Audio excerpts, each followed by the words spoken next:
the channel, everybody. If you're new here, I'm Max Torres with Scoop Duck. Go ahead and hit that like and subscribe button so you don't miss any of our new videos that we come out with every week. Today I want to talk about 4-star 2021 linebacker Jabril McNeil from Raleigh, North Carolina. He's a name the Ducks have been recruiting for a while. Dude's crazy athletic. He recently dropped a list of his top 11 schools at the beginning of the month. Those schools are Washington, Oklahoma State, Oregon, Virginia Tech, South Carolina, Kentucky, Michigan State, West Virginia, Louisville, North Carolina State, and Oklahoma. So still a lot of schools in the picture here, but that is why I wanted to hop on a Zoom with him to get the latest on what schools are standing out and, more importantly, what he's liking about the Ducks. So let's check it out. All right, joined now by 4-star linebacker Jabril McNeil out there in North Carolina. Jabril, how you doing, man? Thanks for being with us. I'm good, and thanks for taking the time to interview me. Of course, always looking to talk to recruits. Before we get into football, just wanted to ask, what have you been up to? What's your day-to-day kind of been like lately? It's really every day I wake up, I work out, I put in I'm either lifting or I'm doing agility or both on the same day. And then after that, I watch a little bit of film every single day. And then, cause I gotta be the best, so I gotta study the game. I gotta know every little inch of the game as much as I can, so I could be the best. And then I relax. Yeah, sounds like you're, a real student of the game, always trying to get better and push yourself. That's great to hear. What's your height and weight looking like right now? I'm around 6'4.5", 226. Okay, so it sounds like you got that linebacker size that translates well at the next level. I know states across the country are kind of in different phases and different situations. What is it looking like in North Carolina as far as getting back to football and kind of getting back to team activities? Um, we supposed to go back on June 15th, and then they pushed it back to July 6th. Um, Mainly because of this corona. So it's really it's just really different, because I be in football right now. I be putting in work as we speak, but because it's corona messing up everything, it keeps getting pushed back and pushed back. So hopefully July 6th we get it started and keep going. Okay, so you're hoping to get back on the field as soon as you can, I'm sure. What's your coach, telling you guys as far as doing what you can, getting ready for the next season, studying the playbook, things like that? We have Zoom meetings, we have position meetings, and we have offense and defensive meetings. So he makes and it's what we do install, and he goes over stuff with us. All of our coaches do, and every week we have to, or every day of the week we have to send him a video of us working out so he'll know we keep working. So it's not gonna be too. We're behind. Really, everyone is where we would be if we was in school. Like if we was had practice, we'd be running a lot more. We'd be lifting a lot more, and we'd be like actually having pads on. So it's just a lot different. So he wants us to try and keep up as much as he can, or as much as we can, with let him know what our progress is at, how much we're working outside of him. Okay, so it seems like your timeline's a little bit messed up right now in terms of where you guys would normally be, but Mhm. you guys are doing what you can to navigate the circumstances. One more question I want to ask before we get into recruiting and all that. Are you playing any video games lately, or any songs that you're listening to? Yeah, it's a must. Like, I get that workout in, I take a nap, I eat. I gotta make sure I hop on the game, have some fun with some people. And music, I listen. Lil Baby the best out. That's 100%. And I just got I stay with some AirPods on my ear, but with some music on my beats or something. Got to stay fresh with the AirPods. I want to get those, but to be totally honest with you, I almost lose these like pluggable earphones like every day. So I don't know if that'll be a purchase I'm going to make anytime soon, but they are fresh. I know everyone's got them, and I haven't listened to it. As for the baby or little baby, I haven't listened to him too much, but I'll have to get that in my playlist pretty soon. So want to switch over now talk about football, specifically Oregon, and then kind of take a big picture here. So nowadays, how often are you hearing from the Oregon coaching staff, and who are you talking to over there? I'm hearing from them every day. I hear from Coach Don, Coach Don, Coach Avalos, Coach Wilson, mainly the entire defensive staff, and also Coach Cristobal. I have a group. They have a group chat with my parents, and they make sure y'all keep up with us. Okay, so you're talking to a bunch of different coaches. The family's involved too. I know that's big with Oregon. They want to make sure that the family's feeling comfortable with everybody. They're all on the same page. Um, so who would you say you're closest to on the defensive staff? And, what are your guys' conversations like when you do communicate? Um, I'm probably closest with Coach Avalos. We talk about some everything. Like down here in the South of North Carolina, we be riding four-wheelers, getting dirty and all that. And Coach Avalos talking about when I get up there on a visit, he gonna make sure me and him go riding through some mud. Like we just be talking about some everything. I like Coach Avalos. He's good people. Um I can really like trust him. I can see where his heart is at. So that's a big part of where I commit to. All right. Sounds like you have a good relationship with Coach Avalos. I know he's been, a huge figure in this Oregon football team, particularly the defense. I mean, I'm sure you followed them a little bit last year, but he came in and it was a totally different defense. I mean, can you talk a little bit about what you've seen from the Oregon defense and maybe how you could see yourself fitting in there? Um, I've seen a lot. Like we've been through some of everything. He's taught me from the little thing, like the technique that every specific position uses to what their jobs are in the game, and like I've seen their practice film. They showed me how they work, and that's the main thing with me, work. And I love they talk about work all the time. I love it. And they when I talk to them, they talk to me about how they would use me is like the edge rusher type, like edge rusher, outside linebacker. I'm an edge rusher, and I can drop back in coverage. So that's the main way talk about using me. Okay. So they use you in kind of a variety of roles, it seems like. So when you take that into account, how they're telling you they'd want to use you, how does that kind of align or not align with how you want to be used and the kind of defense you want to play in? It aligns real good. For real, when I get to college, I just want to get on the field as early as possible, so I can like. 'Cause the whole point is just to go to the league. Like there's no ifs, ands, or buts. And early I can get on the field, um, the better it is. So whatever position I'm at, I'm gonna be happy. I'm gonna work. I'm gonna be the best. And the way they use me, or the way you talk about using me, it sounds really fun. I get to, I get to tear down the lineman area play and go sack the quarterback. I could drop back, get a pick six, and and the way the person they have using it now, I can't think of his name right now. He's really successful. He's gonna be a real good draft pick next year. Um, Number 47. I just can't think of his name right now, but Mace Funa. yeah, yes sir. It's a really good defense. They were ranked number 2 in the nation with defense, so I know they know what they're talking about. Yeah, they're gonna be something scary this year. I think with the talent that they're bringing in, some big name linebacker prospects. Um, Utah, shoot, I can't remember what I was gonna say. Oh yeah, you were talking about the league and how that's your ultimate goal. Um, you have a bunch of different schools after you, but when we look at Oregon specifically, they're not necessarily known as a team that puts a lot of guys in the league. But since we've seen Cristobal come in, he's bringing in some crazy talent, and they're developing that talent. So, how does that kind of play in favor of the Ducks, or how does that change your perception of them? Um, it it's really about like talent, like not talent, but if a team can use you, that's where you get drafted. If a team can really use you, if you're really that dominant, then. But Coach Cristobal, I know what he's talking about. The next draft that was coming up, was it 2020, 2021?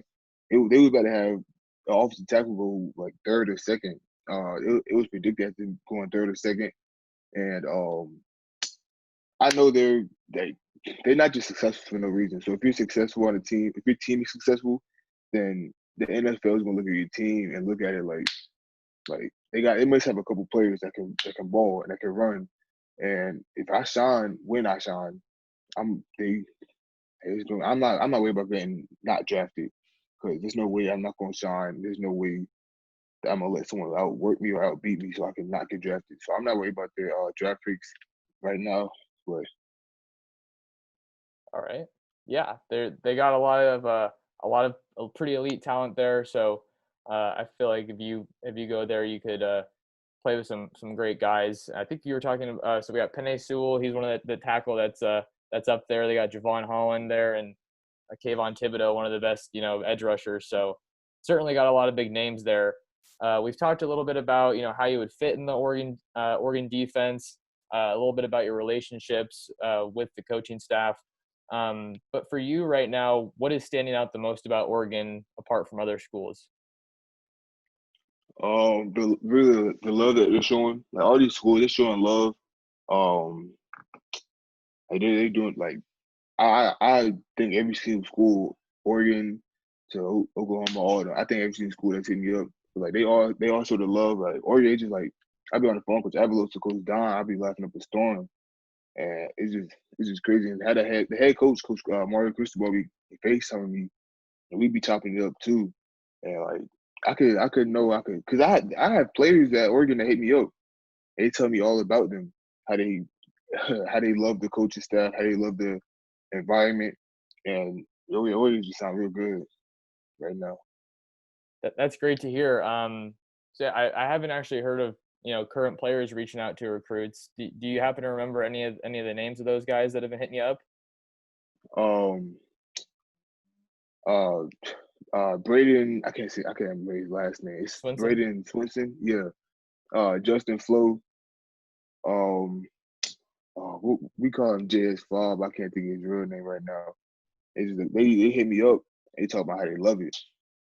Like they took a visit there and they committed immediately because it was just more they could dream of.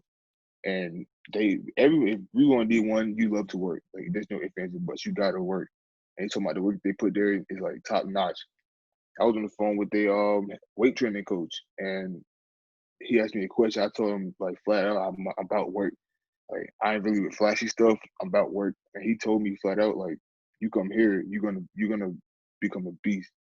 And he told me about all his programs, how they work the neck. Like he told me stuff that I never even thought of, and it just proves how intelligent he is with his craft. And he's gonna get me right in the weight room. Yeah, we've seen with the coaches that Cristobal brings in. I feel like more than anything with this program, everything they're doing is for a reason. They're trying to bring that SEC kind of mentality to Oregon. Um, so you're hearing from some of the current players. I know when it comes to recruits that have committed, they try to get a bunch of momentum around their school. Are any of the 2021 guys that are currently committed to Oregon reaching out to you at all, having any kind of conversations? Um, Not yet. The coaches said he was gonna hit me up, or they was gonna send me their info. We could chop it up, like so we could talk about it. I was going. This is a couple they was talking about, and I'm gonna chop it up soon with them. And I guess they're gonna say they love it because that's what everyone says. Or it just sounds like Oregon's just a magical place. Yeah, it is pretty cool. I've been to Eugene a couple times. I'm actually moving there next month, so I don't want to get too biased with what I'm saying. So I'll have to let you see it for yourself. Um, so you dropped your top 11 at the beginning of the month. Can you just talk about some of those schools that are standing out and maybe what you like about them? Um, Most or not most, but every single school up there, they talk about how they went in depth how they use me. Um, and they talk in depth how important I am. Or I'm not even trying. I don't like sounding cocky, but they said how important I am to the recruitment, and they hitting up every day too. Like they also love. I think every one of them, like every person that's ever offered me, they also love. They all give me an opportunity to play for the school, and just those 11 schools up there, they just showed me a little bit extra. That's why I kept them in. Okay, yeah, they're all doing doing their part to stay in touch with you. You got a lot of great options. I know you have that top 11. Are there maybe 3 to 5 schools you can say that you're hearing from the most? I know we hear from the Ducks daily. You were saying. Mm. I hear from the Ducks daily. I hear from Kentucky daily. Uh, uh, what is it? South Carolina, West Virginia, and Oklahoma. I hear from them daily. Uh, Recently Tennessee re-offered me, and now I hear from them daily. I don't know what I'm gonna do. They're a really good school too. Had a real good recruitment this year, or my class had a real good recruitment this year. So I don't know what I'm gonna do with them. Yeah, I've been watching Tennessee, and they're going insane on the recruiting trail. So it's definitely something to watch, and it's great to kind of see it all unfold. So we've talked about some of the schools that you're, hearing from and that you're interested in. What's the recruiting process been like for you? Can you kind of walk us through, like, you got from getting that first offer to where you are now? National recruit offers from East Coast to West Coast. What's it been like? Um, it's all just still insane. It don't matter who offered me. I still have a real wide smile on my face. Cause growing up, I used to NCAA. I used to kill that game. And now that I have the opportunity to play for the teams that I used to play with on NCAA, it's just like it's a dream come true for us. So I love the recruitment. I love every single thing about it. Yeah, you mentioned NCAA 14. That's one of the games that I haven't played in a bit, but I think it'll help me get through this quarantine. And it's crazy, like, I could be in that video game. I know that they're not making it anymore, but just they get the updated rosters, and you could be seeing Jabril McNeil at one of these Yeah. big time schools. That's super cool. Um, so now that you kind of have narrowed down your schools a little bit, um, do you have any visit plans at the moment once things kind of open back up, schools that you want to hit? I definitely want to hit all the schools. I really want to try and hit all the schools. I put my top 11. I'm gonna try to hit them. I'm gonna try. We're gonna try and go West Coast to East Coast. Like go to the farthest away, to like the closest, so we'll get out the way. I'm definitely going to Oregon. Probably that's probably my first visit. I'm gonna take Oregon, and then we just gonna stay out west, go to all those schools, Washington, and then we're gonna move to Oklahoma, Oklahoma State, and we just gonna keep going down the line until we hit all 11 schools. Okay, so we'll see you out here on the West Coast soon enough. It sounds like. Um, One question I wanted to ask: we see these. We're seeing a trend of players from kind of the SEC footprint uh, back east, kind of not going to the SEC as often. We're seeing a lot of people like Oregon's bringing people out west. What's that kind of like for you? I mean, a lot of people say distance isn't a factor, but that is a huge, huge trip to make, and playing so far from home. Um, my parents, it's really like just the right fit for me. I have a brother at NC State. He's at NC State. Because of me, and that was the best fit for him. He loves NC State. He loves everything about it, and it was the best fit for him. So I'm trying to find the best fit for me. So it don't matter where I go for real. I can go to West Coast or across the entire country. I have no problem going there. My parents have no problem either. I can go to Florida. It don't matter. So if I find the best fit for me, then I'm gonna be right. Awesome. Okay, so distance isn't a factor for you. Just a couple more here. Don't want to keep you too long. You've been super generous with your time. So we talked about some visits. Do you have any kind of a commitment timeline in mind where I'd like to get it done by this time, or kind of want to draw it out? It's really all to like if I'm really ready, I'm going to commit. Like I don't have to drop my top five next. I could just straight up commit. Like I don't have to drop the top nothing next. I could just straight up commit. And my parents would be cool. They want me to wait a little bit of time so I can really look through every school, look through all the best fits and see everything about like. 'Cause I'm gonna go to game day visits, like a game day, every school, see what the game day environment is like, see what the love from the fans, and see how they perform like under pressure or just perform in general. So I might wait a little bit of time, but when I find the right fit, I'm gonna do this. Okay, yeah, it's something different, being able to go to a college football game when all the energy is there and you see their game day traditions. So that'll be something really interesting to for you to go see. So we talked about the commitment timeline. Do you have any kind of idea if you will be able to sign early or enroll early? I really don't. I don't really know yet. I've been thinking about it because I play football, and baseball, and this year I hoop a lot. Like I hoop a ton, and I took this year off to really focus on football, for basketball. So I've been considering playing basketball next year because it's my senior year, my last year of high school. So I'm gonna try to have as much fun as possible. So football, baseball, and basketball might be what I do. But I'm young for my class. I'm still 16. I'm gonna graduate high school at 17. I'm gonna go to college. I'm gonna still be 17.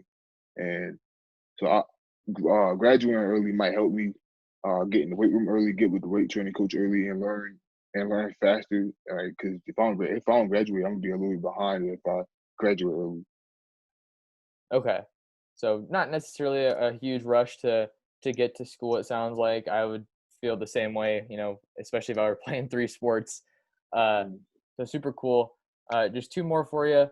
So say I'm a recruiting, analyst. I'm a coach. I've never heard of Jabril McNeil. If I flip on your film, what do you think is going to stick out to me the most about your game? Um,